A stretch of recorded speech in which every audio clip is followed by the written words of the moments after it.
জুলাই জুড়ে গণসংযোগে ব্যস্ত জাতীয় নাগরিক পার্টি। তৃণমূলের সঙ্গে মেলবন্ধনে উত্তরাঞ্চল চষে বেড়াচ্ছেন দলটির কেন্দ্রীয় নেতারা। জুলাই পদযাত্রা কর্মসূচির চতুর্থ দিনে ঠাকুরগাঁও ও দিনাজপুরের পথে প্রান্তরে ছুটে চলা তাদের।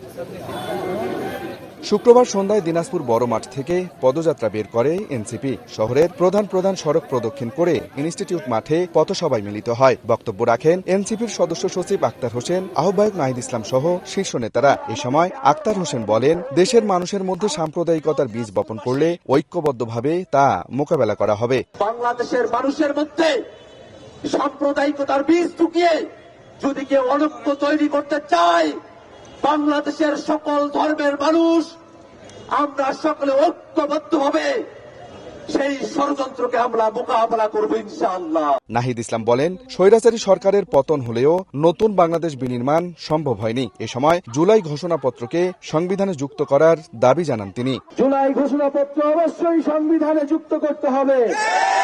এই জুলাই গণঅভ্যুত্থানে যারা অংশগ্রহণ করেছে, যারা শহীদ হয়েছে, তাদের মর্যাদা, তাদের স্বীকৃতি, যারা আহত হয়েছে তাদের সকলের রাজনৈতিক নিরাপত্তার কথা থাকতে হবে এই জুলাই ঘোষণাপত্রে এবং বাংলাদেশের নতুন সংবিধানে। এর আগে দুপুরে ঠাকুরগাঁও শহরের বাস স্ট্যান্ড গোল চত্বরে সংক্ষিপ্ত পথসভা করে এনসিপি। সীমান্তে বাংলাদেশি হত্যা ও ভারতের পুশিন বন্ধে কঠোর হুঁশিয়ারি দিয়ে নাহিদ বলেন, ভারতের তাবেদারি আর নয়, এখন থেকে বাংলাদেশ পন্থীরাই দেশ চালাবে। ভারতের যারা মুসলিম রয়েছে তাদেরকে অবৈধ অভিবাসী বলে বাংলাদেশে পুশিন করার চেষ্টা করা হয়।